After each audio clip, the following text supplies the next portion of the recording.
সর্বশেষ যা বিলটা দাঁড়ালো তাতে আশঙ্কা করার কারণ থেকে যাচ্ছে যে প্রতারিত যারা হচ্ছে লক্ষ লক্ষ মানুষ, তাদের সুবিচার পাওয়া দুষ্কর হবে এবং যারা প্রতারক তারা যে ছিদ্রপথের অনুসন্ধান করছিল সেটা পেয়ে যাবে, এই আশঙ্কার কারণ থেকে যাচ্ছে। সেটা আমরা খুব স্পষ্টভাবে বলেছি।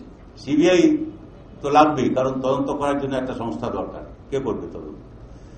কিন্তু কোর্ট মনিটরিং, অর্থাৎ কোর্ট, সুপ্রিম কোর্ট এই ক্ষেত্রে, কারণ হাইকোর্টের পক্ষে